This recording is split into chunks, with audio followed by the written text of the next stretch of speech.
Welcome to the first Nex Gen podcast series produced by the LIDC, Ligue internationale du droit de la concurrence, International League of Competition Law. Throughout a series of 7 episodes, our expert guests will explore the intersection of competition law with emerging technologies like cloud computing and artificial intelligence, and will delve into the legal, economic, and policy challenges these innovations pose to competition regulation worldwide. All the views expressed throughout this podcast are the speaker's own and do not represent the views of the LIDC nor any of the companies and organizations with whom the speakers may be affiliated or the clients they represent. So it's a real pleasure to welcome you to the 5th edition of this podcast series on competition in cloud and AI. We're privileged to have with us now Felipe Oquendo of the LIDC. If I can allow Felipe to introduce himself. Thank you, Ben. I'm honored to be here. I'm with the LIDC, as you said. I'm the bureau. I'm one of the vice presidents there. And I'm also involved with the Nex Gen activities. I'm a lawyer from Rio, Brazil, specializing in IP. Perfect. And we're privileged because Felipe is bringing some fascinating insights from Brazil. We discussed in an earlier podcast what an interesting developing market this is throughout the AI stack. So I think we're in for a really interesting discussion. So if I can kind of introduce this section, we're really here dissecting, having dissected cloud, dissecting AI. And I guess I'd start by making some fairly broad comments that actually are really pulling off the first podcast, which I'd encourage you to tune in and listen to, and indeed the second. Really what we discussed there is the importance of inputs into AI. So the importance of, in particular, data, so access to data, cloud, and fundamentally skills as well. So the importance of talent in order to build AI products, deploy AI products successfully. And so some of the issues that we raised were around really dominant firms potentially leveraging their dominant position in order to, really stifle genuine competition on the merits in AI. So before Shruti unpacks some of these issues, I'd also maybe reflect on the second podcast in which we discussed the alternative vision that's kind of growing in Europe. That's a vision for a so-called Euro stack. We're talking here about very much industrial policy-driven ambition to create a European homegrown alternative to the big tech controlled layers in the stack. And I think that's interesting because in order to evaluate whether that's a valid, viable, interesting approach that should be taken, I think we really need to fundamentally understand whether there are genuine competition concerns and whether that's a response that is apposite to deal with those. So if I hand over to Shruti to take us through some of the concerns in AI. Thanks, Ben. I think, the concerns, as you said, we've discussed in earlier episodes, so I won't go into that in super detail here. But, I thought it would be sort of interesting to highlight why actually some of those concerns might be unfounded or what really sets AI apart, from maybe other sectors and why we can't be thinking about it the same way as we do about competition in some of the other sectors. So I think the first one, which we've also touched upon in earlier episodes, is that this is a market that is rapidly evolving, has a large number of players, and a diverse range of players. So you have startups, you have existing companies in the space, you have other companies that are changing their business models to enter the space. And so you have academia very much involved. And then you have open source communities as well. So you have a large number of players who are innovating in this space and sort of contributing to each other's projects. And that is leading to the type of development we may not see in some of the other industries. The second point that I'd say sets apart the space from some of the other sectors is investments. And we see investments here from multiple sources. We see them from financial institutions. We see them from governments. We talked about digital public infrastructure in an earlier episode. We see investment from private entities, so companies looking to acquire other companies or enter into strategic partnerships with other companies.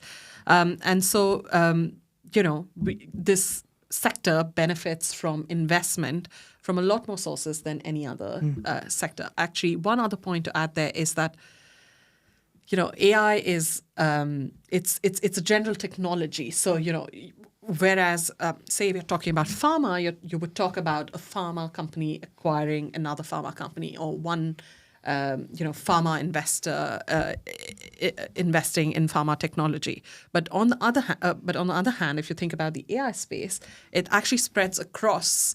If you think of AI, it spreads across several different sectors, and so you're actually having investment from multiple sectors coming into the space, which is quite different again from looking at specific competition in specific sectors. The third point I'd say is that. We discussed the AI stack, as you mentioned in the first episode. And so there are several components to the stack. And I think what you'll see when you look around today is that there is competition within each of the components of the stack, but there's also competition across those components. And you mentioned in an earlier episode about, the lines between what is internet as a service, platform as a service, blurring. And that's the point really here, that just because something fits into one bucket today does not mean that it may not fit into another bucket tomorrow. And in fact, a lot of companies are expanding the scope of what they're doing and moving from one activity to another. And so there is competition within each of those components, but also across the components. The fourth factor that I would say makes the space different are the open source contributions. So there's a huge open source community. Everybody's contributing to these open source projects. And so we are seeing greater and more rapid innovation because there are so many more brains putting brain power into this. And so I think that's another factor that really sets AI apart from a lot of sectors. And finally, one point I'll make is about data, because a lot of previous competition authority concerns have been linked around data, the fact that, it might be proprietary data that others may not be able to use. So, there are certain companies who have access to this data who are able to leverage that data in order to expand their market power. Yeah. I think that's slightly different in this space, because what we've seen is there are large publicly available data sets for training models, for example. What we're increasingly also seeing is the concept of synthetic data, where synthetic data is being built to help synthetic data is being built to help train some of these models. So, you don't always have to rely on proprietary data sources. So I think these are a few factors that set the AI sector apart from some of the other sectors, and therefore some of these competition concerns might not be some of these competition concerns might be unfounded for that reason. And fascinating, and I suppose that one area that's of interest as well is lessons that can be learnt from past experiences. And Lauren, we had a very interesting conversation about AdTech, and I wondered if maybe you wanted to kind of explore that parallel, because it's a parallel that isn't necessarily appropriate between AI and AdTech. So I think when I think of AI, I kind of like to think of like Excel and Google Sheets, and then say you had like a nice open source alternative.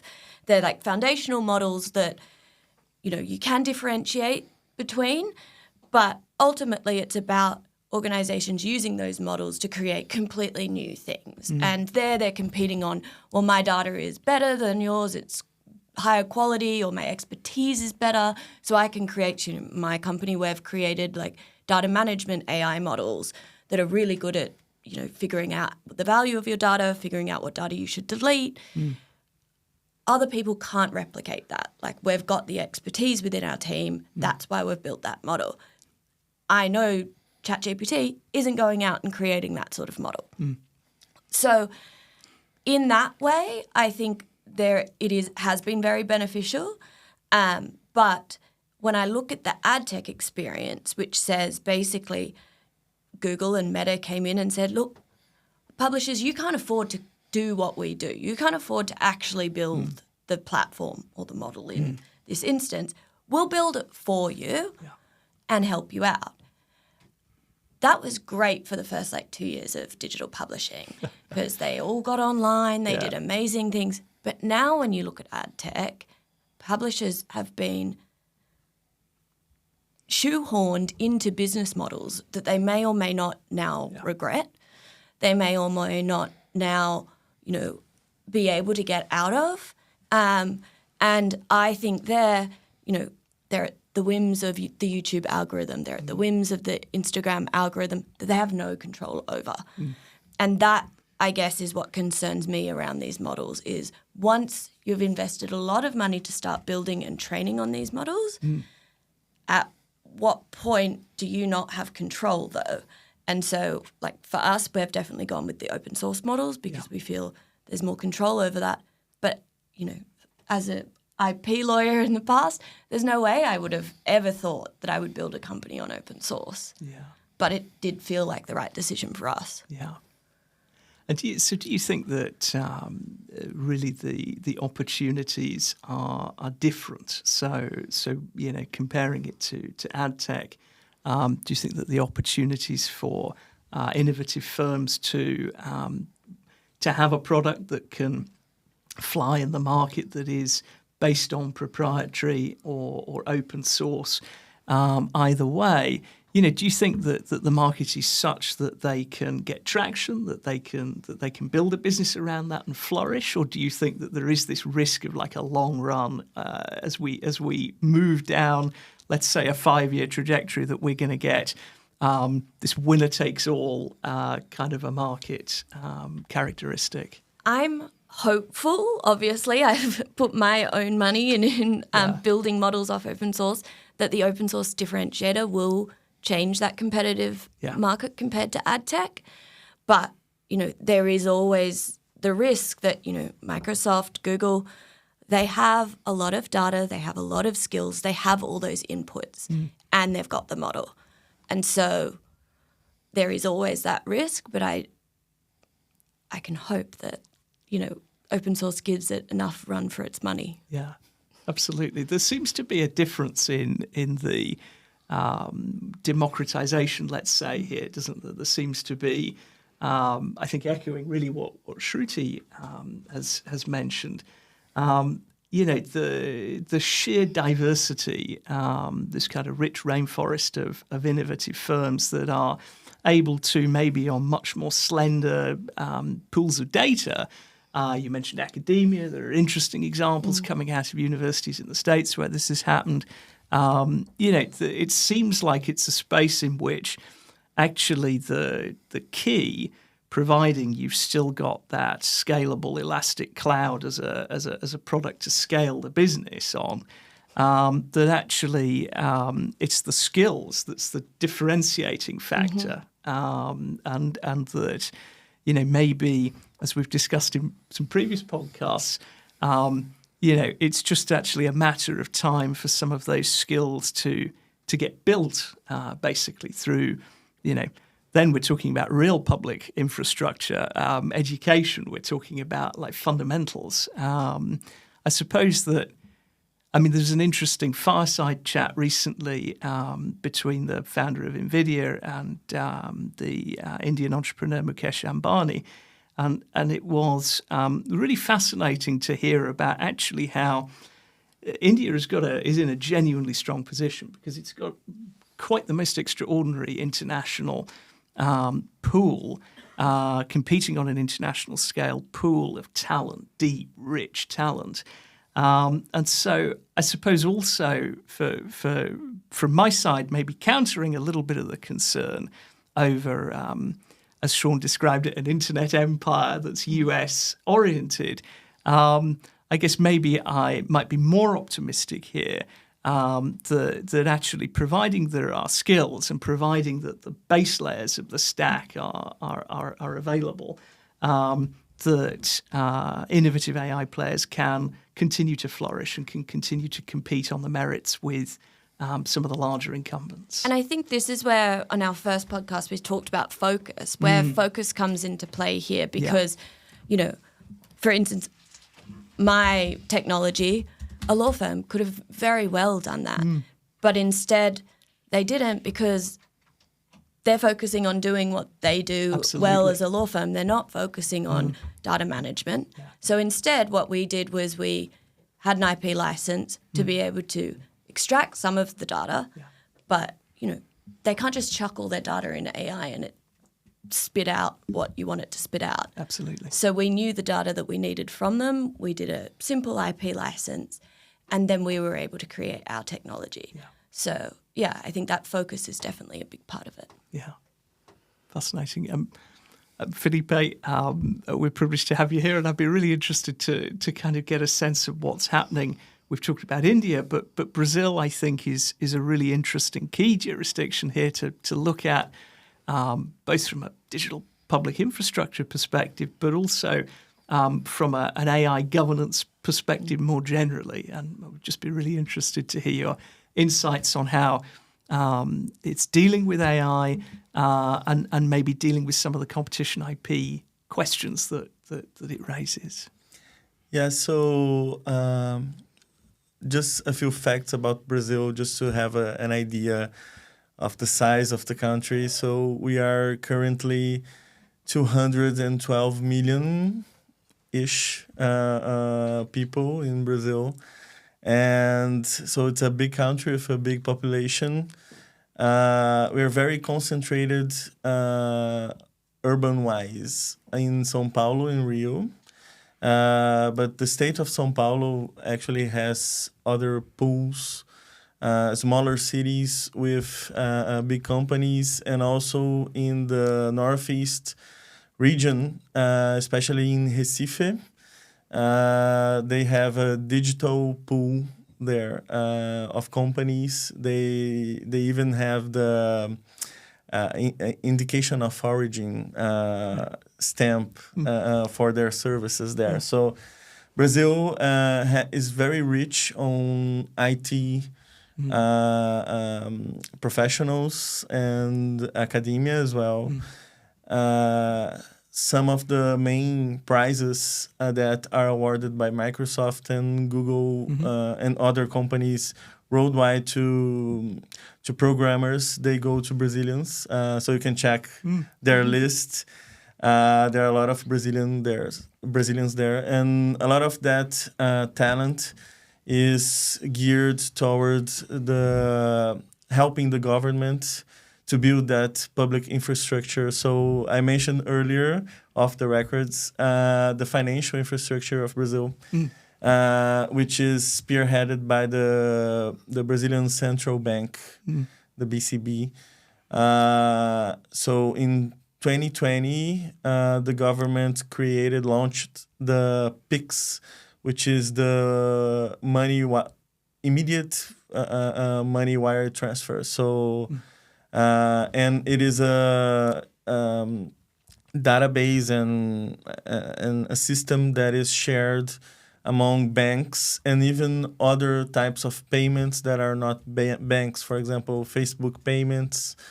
They all share that pool, and you can make the wire transfers directly without paying any fees. There can be fees. The law says that in the future that there can be fees, but right now there are no fees. So it's very common for me. I live in Rio, which is a city by the shore. So I usually will go walk with my wife, and we'll have a coconut water, which is quite cheap in Rio.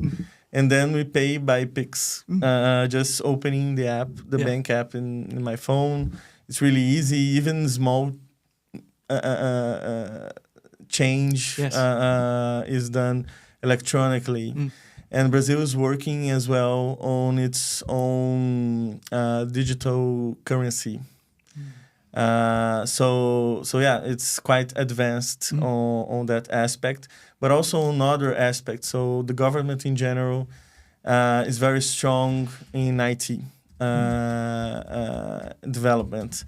Regarding AI, there are some talks about nationalizing AI or some preoccupations with sovereignty.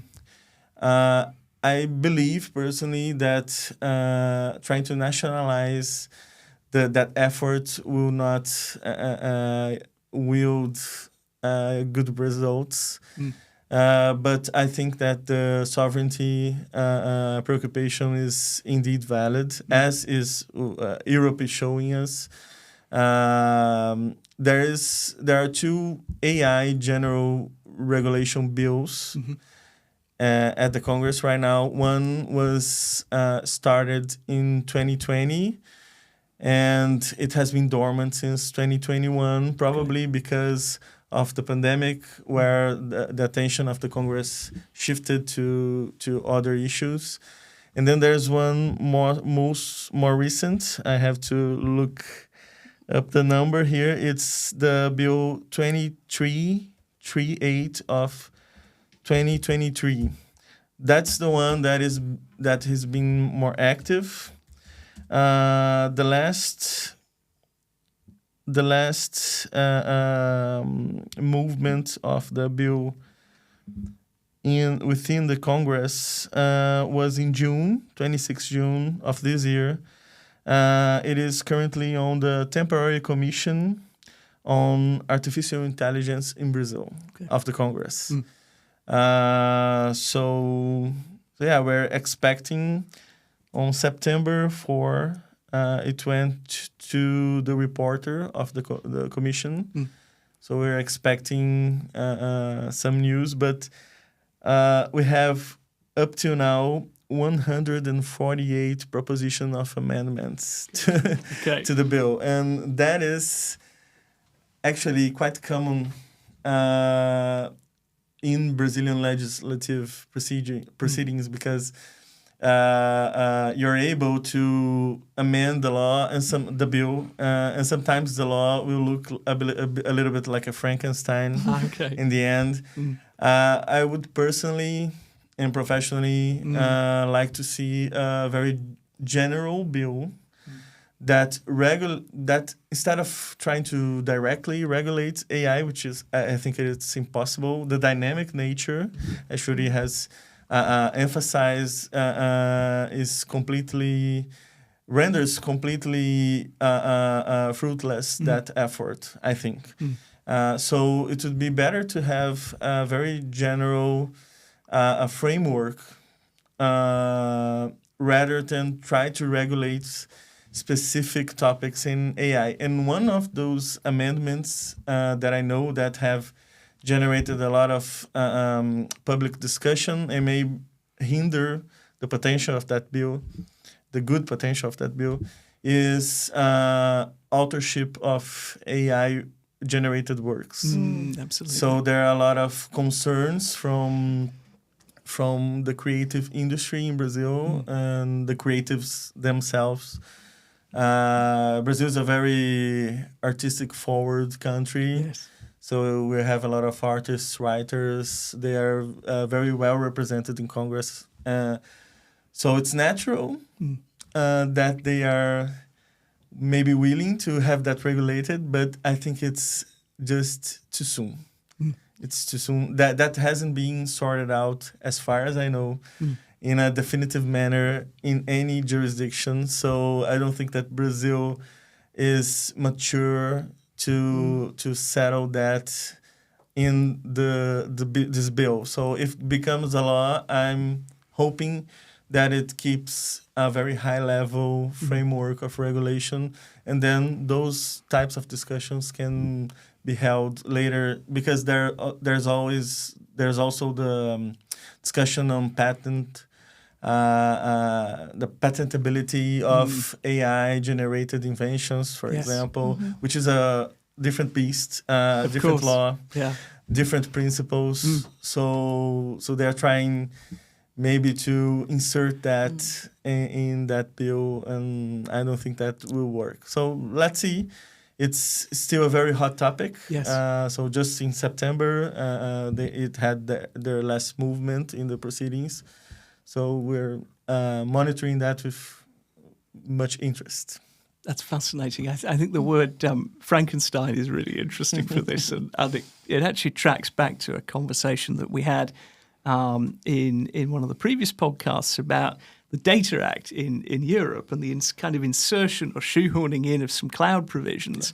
I think there is of course, as Sean mentioned, regulators are perfectly right to be thinking about these issues, but it's a question of when and how deep are those incursions, and to what extent does. So it's something we may discuss in a later podcast as well. But to what extent can and should, from an EU constitutional perspective, a sui generis piece of regulation kind of curtail an IP right, for example? This is happening in the Data Act, Article 43. So there are very many both public and private law questions that arise when you're trying to put together a piece of regulation that tries to deal with something as massive and as fast-paced in its development as the AI sector. But it's fascinating that again we're seeing jurisdictions that give us I guess a window into a different approach, and they're jurisdictions that we maybe wouldn't expect. We might expect the US or China to be ahead of certain curves, or perhaps Europe, but India, as Shruti has raised, and Brazil, as Felipe has raised, actually making tremendous strides in regulating aspects of the AI stack, but also in creating this alternative vision that you've outlined there of a digital public infrastructure. Thank you for listening to this episode of the Nex Gen podcast by LIDC. To stay up to date with future episodes, we invite you to visit the LIDC website and subscribe to this channel. We look forward to having you with us